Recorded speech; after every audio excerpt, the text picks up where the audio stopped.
Niining panahon nga ang putling ebanghelyo gihagit sa mga hiwi nga pagtulunan.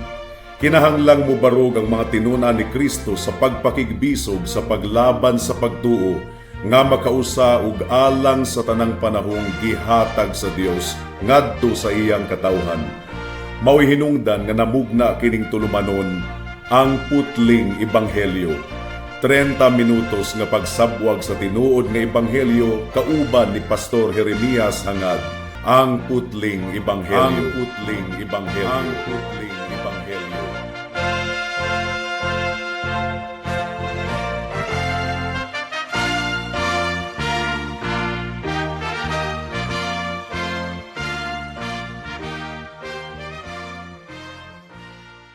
Special greetings sa tanang mga regular nga tigpaminawan sa atong panagsibya dinhi sa kahanginan ug special usab nga pagpanimbaya sa akong 98 years old nga lolo nga si Lolo Isabelo Laure Sr. ug sa akong 75 years old nga nanay nga si Nanay Kunsing naminaw karon. Alang sa pagpamalandong sa pulong sa Ginoo, please turn with me to Isaiah chapter 45 verse 22. Ang giingon sa pulong sa Ginoo, duol kamo ngari kanako ug mamaluwas kamo, tanang tumoy sa yuta, kay ako mao ang Dios ug wala nay lain. May the Lord bless the proclamation of His word at this moment. Unsaon man nato pagsabot ang ebanghelyo, mga kaigsuonan? Kung atong masabtan ang ebanghelyo o ang maayong balita, kinahanglan nga masugdan nato sa pagtan-aw ang atong kondisyon atubangan sa Dios nga adunay gitawag og realism, tinuod nga pagtan-aw, tinuod nga pagsabot sa atong kondisyon atubangan sa Ginoo. Kinahanglang dunay gitawag og clinical precision nga wala kitay gitabun-tabunan mahitungod sa tinuod nato nga kondisyon. Ang atong teksto niining takna ang mga kaigsuonan naghatag kanato og tataw kaayo nga invitation. Gidapit kita niini nga teksto ang giingon dinhi once again, duol kamo ngari kanako ug mamaluwas kamo, tanang tumoy sa yuta, kay ako ang Dios ug wala nay lain. So kinahanglan nga tan-awon nato ang atong kondisyon realistically. Sa universo sa atong Ginoo adunay duha lamang ka utlanan, langit o impyerno lamang. Walay naa sa tunga-tunga mga kaigsuonan. Ug kita nga mga makasasala nga mga anak ni Adan, nakaplagan nato ang atong kaugalingon nga nahimutang between heaven and hell, and correspondingly adunay duha ka managlahi nga kondisyon sa mga katawhan dinhi sa kalibutan, kasalanan o pagkabalaan. And matagtawo niining kalibutan na it's either anaa siya sa kahimtang sa pagkabalaan or anaa siya sa kahimtang nga ulipon sa sala. Duha lamang gayod ang kondisyon, ang kahimtang sa tanang mga katawhan niining kalibutan na wala po'y naa sa tunga-tunga. It's either ulipon ka sa Dios or ulipon ka ni Satanas. It's either ulipon ka sa pagkabalaan or ulipon ka sa kasalanan. Walay neutral nga dapit, mga kaigsuonan.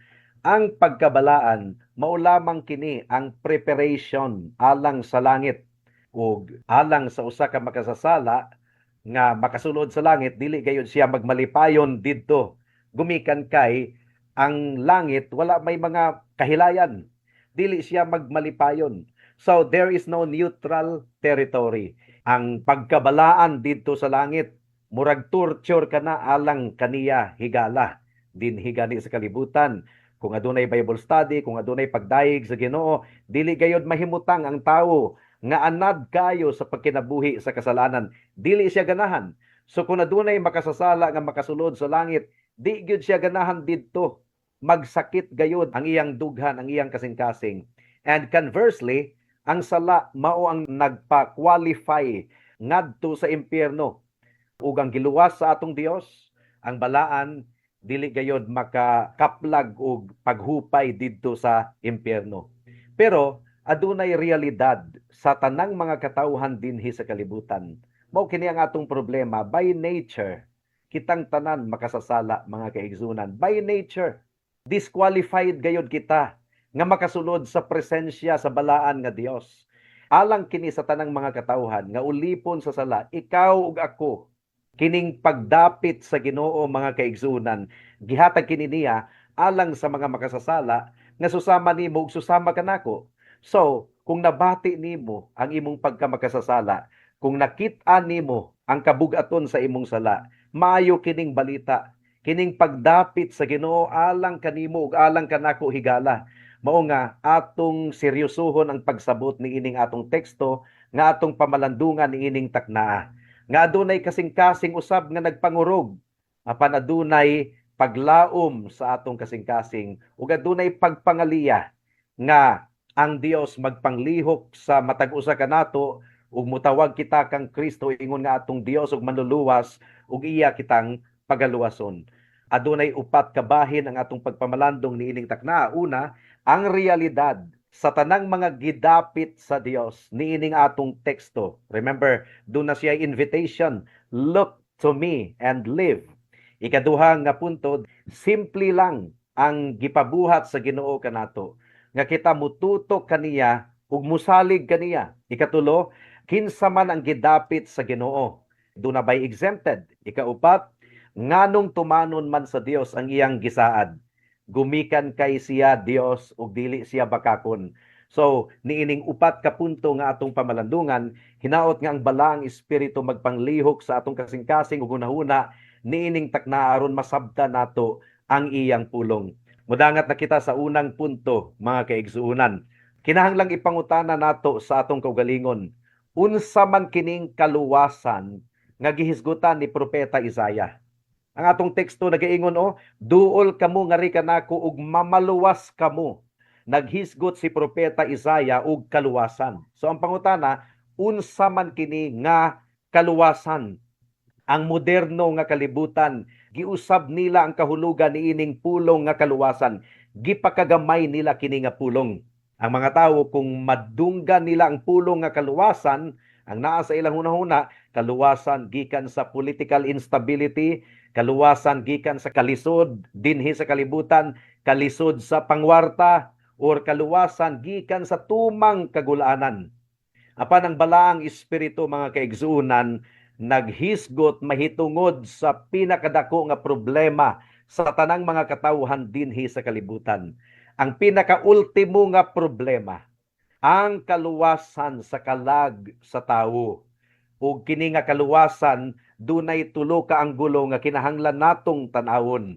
Una nga anggulo sa kaluwasan nga gitanyag sa Ginoo sa tanang mga makasasala nga modangup kaniya mao kini. Kaluwasan gikan sa pagkaulipon ug paghari sa sala. By nature mga kaigsuunan, ang sala dili kini minor lamang nga mancha sa atong kinaiya. Ang kasalanan, abusado nga amo. Giilog sa sala ang pagdumala sa Ginoo sa kasing-kasing sa tawo. Ang sala mao ang naghari sa kasing-kasing sa mga katawhan. Mao nga ang kaluwasan nga gihisgutan ni propeta Isaiah, kaluwasan gikan sa pagkaulipon sa sala. Gumikan kay ang kasalanan, ang sala mangtas nga amo mga kaigsuunan. Itom kini nga amo nga naghugaw sa tanang bahin sa pagkatawo sa mga giulipon niini. Ang huna-huna sa tawo nga ulipon sa sala, ngit-ngit.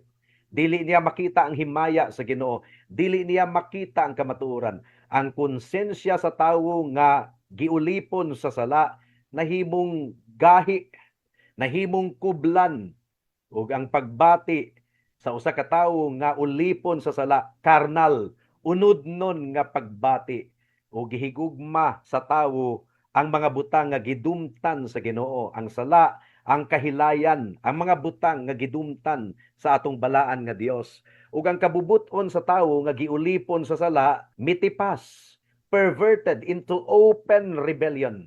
Ang atong desisyon mao gayon ang pagtipas gikan sa dalan sa Dios. O gikan niini nga pagkaulipon mga kaigsuunan, kinahanglan nga maluwas gayud kita. Adisir kita makapangalagad sa Ginoo nga iyang pagadawaton. So this is the first salvation nga gitanyag sa balaang kasulatan. Kaluwasan gikan sa pagkaulipon sa sala. Ikaduha, kaluwasan gikan sa pagkaulipon ni Satanas. Gumikan kay ang matag-usa kanato. kung bulag sa grasya sa Ginoo, ulipon gayud kita ni Satanas. Kung unsa ang kabubuton ni Satanas atong gisunod, kung unsa ang hunghong ni Satanas, mao kini ang gisunod sa mga katawhan. Matod pa sa usa ka magwawali nga ang pangalan si Howell Harris, nang iyang giingon, nagtuo kamo nga mga gawasnon mo nga mga katawhan, apan wala kamoy laing kahimtang kundili mga ginapos nga mga ulipon sa prinsipe sa kangitngit nga nagmartsa sa tugtog sa inyong kaugalingong mga kaulag diretso ngadto sa kalaglagan. Ang matagtawo nga gipakatawo niining kalibutan na ulipon ni Satanas. Mao nga kitang tanan ang ginahanglan og kaluwasan mga kaigsunan. Unya bright kayo ni sa Satanas. Nagkalain-lain ang iyang pagtintal sa mga katawhan. Depende sa kahuyangon sa usa ka tawo. Gi-adjust ni Satanas ang iyang mga pagtintal. Mao nga kung tintalon ni Satanas ang usa ka tawo, chances are musunod gayud ang tawo nga gitintal kay iya pong ipahaom ang iyang pagtintal sa kahuyangon sa usa ka tawo. So mao kini ang kaluwasan nga gitanyag ni propeta Isaias. Kaluwasan gikan sa paggapos ni Satanas. Ikatulo, kaluwasan gikan sa tunglo ug kapungot sa Dios. O kini nga doctrine mahitungod sa tunglo ug kapungot sa Dios, dili gayud ganahan ang moderno nga mga simbahan niini. Pero mao kini ang tataw kayo nga gitudlo sa balaang kasulatan nga ang Dios adunay tunglo ug kapungot. Ang mga tao manggod gustong mag-imagine nga ang Dios nara og smile, dili makahibalong masuko. Mao kana ang imagination sa mga katawhan. Mao nga kung muwali kita mahitungod sa tunglo ug kapungot sa Dios, sarado na ang ilang kasing-kasing ug hunahuna, dili na nila kini dawaton. Pero mga kaigsunan, ang atong sala sa tinuod lang makapasilaob sa balaan ug matarong nga kasuko sa Dios. Ug ang impyerno mga kaigsunan, mao kana ang eternal, walay katapusan nga pagpasundayag sa balaan ug matarong nga tunglo ug kapungot sa Dios. Sama sa gipasidaan ni Apostol Pablo, ang tawo di ay kuno nga nagdumili sa paghinulsol, nagtigom, dili kwarta ang gitigom kundili tunglo ug kapungot nga ibubo sa Ginoo sa kinatibuk-an gayod sa adlaw sa paghukom. Mao kadto ang unang punto. Ikaduhang punto, unsa man ang gipabuhat sa Dios kanato aron atong maangkon kini nga kaluwasan nga gitanyag sa Ginoo kanato. Ang gipabuhat ba sa Ginoo kanato mao nga magbinuotan kita, maningkamot kita, musalig kita sa atong kaugalingong pagpaningkamot. Ang iya bang gipabuhat kanato nga mahimo kitang relihiyoso? No. Ang gipabuhat sa Ginoo kanato simple lamang. Ang giingon din hiol, look and live.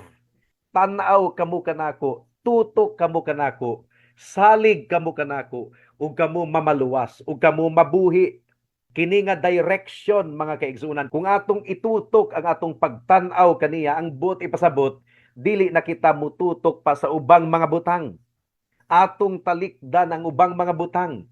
Kinahanglan nga dili kita mututok sa atong pagbati, kinahanglan nga dili kita mututok sa atong maayong binuhatan, sa atong kaugalingong pagkabuutan. Kinahanglan nga dili kita mututok ug musalig sa atong pagkarelihiyoso, sa atong pagkahinimbahon ug sa atong mga pagpaningkamot. O kinahanglang dili kita mututok sa atong mga personal nga mga pag-antos. Kay daghan kayong mga tawo nga nagtuo nga nag-antos sila, so premiuhan sila sa Ginoo ug kaluwasan. No. Kung magsalig ikaw sa imong church attendance higala, kung magsalig ikaw nga nabunyagan ikaw ni adtong bata pa ka, kung nagsalig ikaw sa imong pagbag-o sa imong kaugalingon, sa imong paghilak, dili gayud ikaw maluwas. Matud pa ni Thomas Watson, usa ka magwawali, ang iyang giingon, ang mga buhat dili makaluwas kanato. Kung ibutang nato ang atong pagsalig diha kanila, mahimo silang wala nay lain kundi ang saag nga dalan padulong sa kalaglagan. Kinahanglang itukod nato ang atong paglaom sa bato sa pagkamatarong ni Kristo lamang. Ang buot ipasabot, talikdan nato ang pagsalig nato sa atong kaugalingon ug atong ibutang ang atong pagsalig kang Kristo lamang. Ingon nga atong bugtong Dios ug manluluwas. Now, unsa man ang kinaiyahan niini nga pagtan-aw kang Kristo or pagtutok kang Kristo alang sa atong kaluwasan?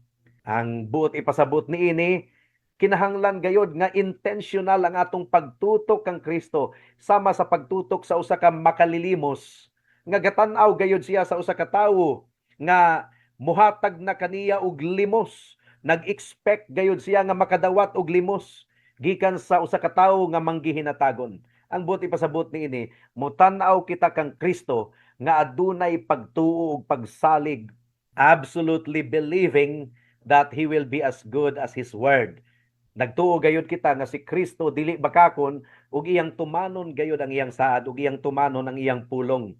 Mututok, musalig, mutan-aw kita kang Kristo nga naglaom nga iyang ihatag kanato ang kinatibuk-an nga kaluwasan, isip libre nga gasa, nga walay bayad mga kaigsunan, mga kahigalaan, walay presyo, walay kantidad.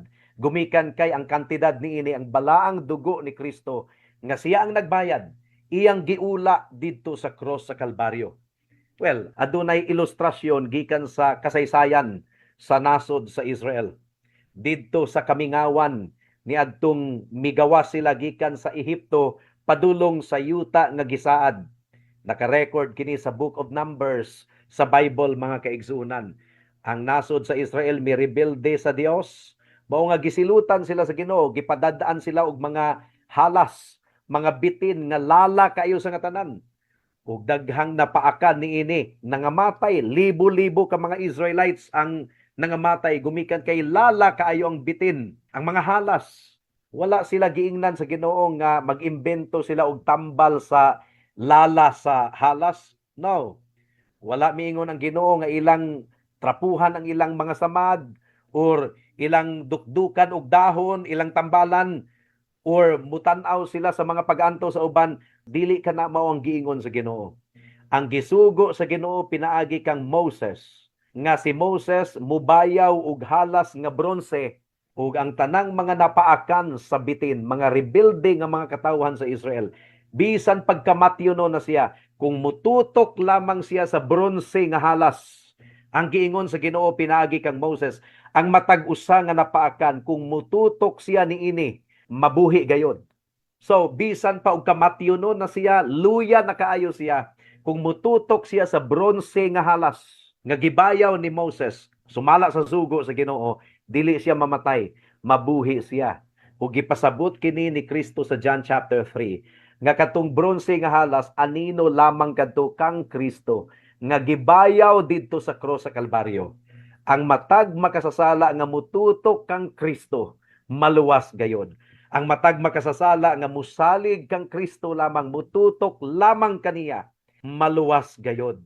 The moment nga ikaw maghinulsol sa imong sala higala ug mututok kang Kristo lamang, musalig sa iyang dugo ug sa iyang pagkamatarong alang sa imong kaluwasan, maluwas gayod ikaw. Mao kana ang saad sa atong Ginoo.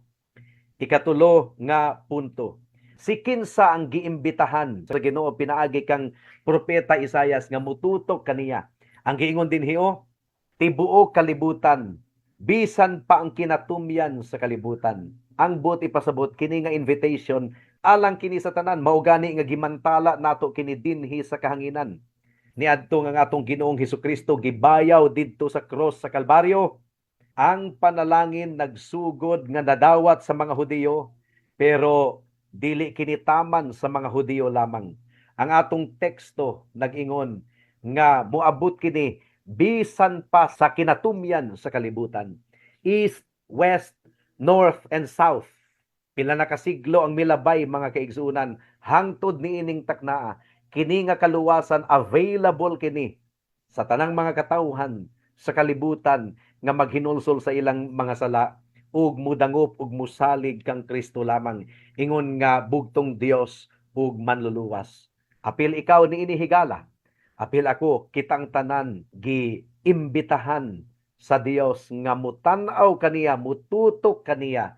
Ang buti pasabot, musalig kang Kristo lamang alang sa kaluwasan. Ug matikdan nato mga kaigsunan, libre kini nga kaluwasan. Subirano kini nga pagtawag sa Ginoo. Wala nay qualifications, wala giingon nga kung buutan ka, kung bright ka, kung imong tuloy iron ang imong kaugalingon, maluwas ka. No. Walay moral condition nga gi-require sa Dios. kini nga invitation or pagdapit mga kaigsunan, wala nag-ingon nga limpyuhi sa ang imong kaugalingon, hinlui sa ang imong kaugalingon, and then tutok kanako, dili kana mao ang giingon sa atong buhi nga Dios mga kaigsunan. Wala miingon ang Ginoo nga pagpakabalaan sa and then lingi nga ri kanako aron ikaw akong pagaluwason. No, ang giingon tutok kanako ug ikaw mamaluwas bisan pa og unsa ang imong kondisyon, bisan pag-unsa ka itom ang imong sala, bisan pag-unsa ka lala ang halas sa kasalanan nga nakapaak kanimo, bisan pag kamatiyonon na kaayo ang imong kalag, kung musalig ikaw kang Kristo lamang ingon nga imong bugtong Dios ug manluluwas, ikaw mamaluwas gayon. Matud pa ni Charles Spurgeon, niadtong iyang giwali kini nga teksto, niadtong batan-on pa siya ang iyang giingon, nanginahanglan ba kini og utukan nga tawo aron mutan-aw? Nanginahanglan ba kini og adunahan nga tawo aron mutan-aw? Ang dili utukan makatan-aw man. Ang usa ka buta, kung ang iyang mga mata giablihan pinaagi sa grasya, makatan-aw gayod. Ang pinakakabus sa tanang mga kabus, makatan-aw, yano lamang kini, tan-aw ug mabuhi ikaw. Ang buti pasabot, salig kang Kristo lamang ug ikaw maluwas. Salig kang Kristo lamang ug ikaw mabuhi. Ikaupat ug katapusang punto mga kaigsunan, the infinite encouragement of divine character. Nganong sigurado gayud kita nga kung mututok kita kang Kristo ug musalig lamang, pagaluwason gayud kita sa Dios. Nganong aduna man kitay confidence, nganong makasalig man kita sa Dios. Gumikan kay ang Dios nag-ingon, for I am God and there is no one else. Gumikan kay ako, Dios, ug wala nay lain pa. Niadtong miingon ang Ginoo, I am God. Iyang gideklarar kanato ang iyang gahom sa pagluwas. Ang iyang mga mata nakakita gayod sa tinuod nato nga kondisyon. Ang iyang mga dalunggan, mga kaigsuunan, makadungog bisan pa sa pinakahinay nga hunghong sa imong pagtawag kaniya. Ang iyang mga bukton, gamhanan ug hataas gayod kaayo nga mukabuot kanimo aron dili ikaw mahulog ngadto sa impyerno. Ug ang grasya sa Ginoo gamhanan gayod nga muusab, mubag-o sa imong pagkatawo. Walay imposible alang sa atong Ginoo. Sa dihang miingon ang Dios, I am God. Gideklarar sa Ginoo ang iyang absolute authority to forgive. Nga bisan pag-unsa ka itom sa imong sala, bisan pag-unsa ka daghan sa imong sala, adunay awtoridad ang atong Ginoong Hesukristo nga muhinlo kanimo ug mupasaylo kanimo higala.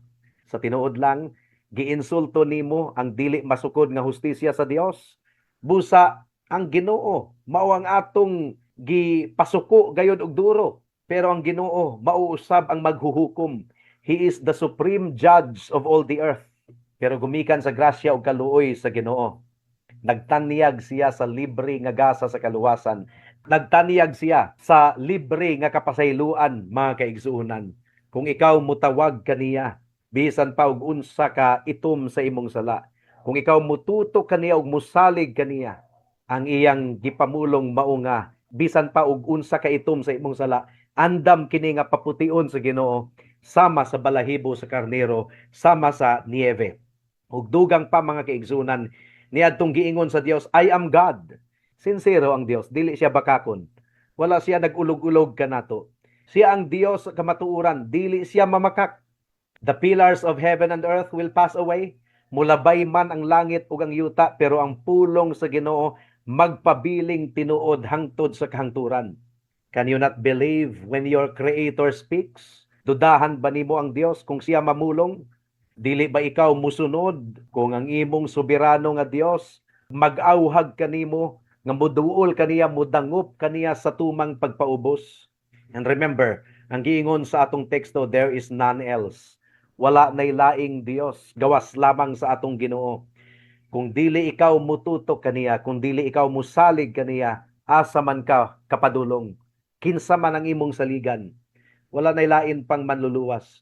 Wala nay laing ngalan pang gihatag ilalom sa langit nga makaluwas sa tanang mga katawhan, kundili ang ngalan lamang sa atong Ginoong Hesukristo. Look anywhere else is the height of spiritual insanity. Now, Unsaon man nato kini pag-apply sa atong kaugalingon alang sa mga magtotoo, kamo nga nagprofess nga nagsalig sa ngalan sa atong Ginoong Hesukristo, kamo nga nakatutok na kaniya sa adlaw sa inyong kaluwasan. Delikado kaayo kung mubalik pa kamo sa pagtutok sa inyong kaugalingong binuhatan. Busy kaayo ang mga katawhan karon sa tanang mga butang and tendency nga atong itipas ang atong pananaw gikan sa Ginoo, unya mag-focus na kita sa laing butang. Now, the danger is we begin to look at our own spiritual progress, we look at our internal feelings, we look at our trials, we look at our depressions, ma-discourage gayud kita. Ang giingon sa Biblia nga atong i-maintain mga kaigsunan ang atong pagtutok sa atong Ginoong Hesus, ang atong pagsalig kaniya. Sa atong Kristohanon nga kinabuhi, dunay mga times nga mahulog kita sa mga pagtintal, mahulog kita sa sala, ma-discourage kita. Ma-discourage, ma-depressed kita, mag-uol kita. Ang hagit sa pulong sa Ginoo kanato, do not look at yourself. Look to Jesus Christ. I-review ang mensahe sa kaluwasan. Ang kaluwasan na naalamang kang Kristo, nga pinaagi sa iyang dugo nga giula dito sa cross sa Kalbaryo ang tanan natong mga sala na hinluan, past, present, and future. Kung ang imong kalag na hugno, higsuon gumikan kay nahulog, natintal ka sa pagpakasala. Kung imong nabati ang kabugaton sa nahabilin pa nimo nga mga sala, ayaw og tutok sa imong kaugalingon, tutok sa atong buhi nga Dios, tutok sa atong Ginoong Hesukristo. Ang iyang dugo ug pagkamatarong igo na aron muhuga sa atong sala ug aron mubisti kanato tutok sa atong Ginoong Hesukristo. Matud pa ni Robert Mary McShane, ang iyang giingon, sa matag tan-aw nimo sa imong kaugalingon, tan-aw dayon ngadto kang Hesus sa napulo kahigayon. Tinuod kana. Kay kung mag-focus kita sa atong mga failures, sa atong mga kabugaton, or nahulog kita sa sala, ma-depressed kita, ma-discourage kita. Go back to the simple method of the gospel. Ayaw pagsalig sa imong kaugalingon, sa imong paghilak-hilak, sa imong Bible reading. Of course, we have to read our Bible, but do not put your trust in that. Look through your duties ug itutok ang imong pananaw kang Kristo lamang. Ingon nga imong bugtong Dios ug manluluwas. Ug alang sa mga higala nato nga wala pa diha kang Kristo. Sa tinuod lang, higala, mura ikaw og nagbitay sa nipis kaayo nga tanod ug ang ilalom niini impyerno na. Mao kana ang imong kahimtang. Ang imong sala mao ang nagpahimutang sa imong kondisyon karon nga nagbitay ikaw sa nipis kaayo nga tanod. Ug kung mabugto na kana higala, impyerno gayod ang imong kahulugan. Usa ka kalit lamang nga stroke sa kamatayon, usa ka kalit lamang nga car accident, heart failure, muundang na sa pagpitik ang imong kasing-kasing, and you will fall headlong into that lake of fire. Diin ang mga ulod dili gayud mamatay, ug ang kalayo dili gayud mapalong. Dili nimo maluwas ang imong kaugalingon. Ang tanan nimong moralidad, ang tanan nimong pagkabuutan, bisan pa og limpyo kayo ang imong pagkinabuhi sa imong pagpamati. Ang tanan nimong human optimism, mura ra ka na og balay sa lawa-lawa nga musalo sa dako kayong bato. Unsa may mahitabo ni anang balay nga lawa-lawa? Mabungka gayud kana. Ingon ana ang kantidad sa atong maayong buhat. Hugaw lamang nga trapo at tubangan sa Dios. Pero paminawa kining mahimayaon og maayo kayo nga balita higala. Nga gikan mismo sa atong buhi nga Dios. Nga iyang giimbita kanimo niini nga taknaa. Pinaagi sa pagpamalandong sa pulong sa Ginoo. Ang Dios naghaawhag kanimo higala, look unto me and be saved. Tanaw ngari kanako, tutok ngari kanako, ug ikaw mamaluwas. You don't need to perish. Gumikan kay adunay gahom ang Ginoo sa pagluwas kanimo sa kinatibuk-an gayod. Unsa man kining gitawag og unbelief. Ang unbelief mao kini ang hambog kaayo nga pagbalibad sa pagtan-aw sa Ginoo, sa pagsalig sa Ginoo. Hambog nga pagbalibad sa pag-imbitar sa Ginoo. It is turning your back to Him. Aron mo salig ka sa imong kaugalingon, aron mo salig ka sa uban nga mga butang, and this is really a sure key towards eternal damnation. Nga bisan pa og nag-imbitar ang Ginoo nga mosalig kaniya, igo na ang gibuhat ni Kristo dito sa cross sa Kalbaryo, nagdumili gihapon ikaw sa pagsalig kaniya. That is unbelief. That is arrogance. Now, ayaw itugot higalang nga mahuman kining pagpamalandong sa pulong sa Ginoo niining takna nga wala gihapon nimo madawat ang libre nga gasa sa kaluwasan. Hinulsuli ang imong mga sala. Undangin na og pagsalig ang imong kaugalingon ug tutok kang Kristo, and you shall live forever. Amen. Alang sa dugang nga mga pangutana, mahimong mo text kang Pastor Jeremias hangad sa 0935-744-3030.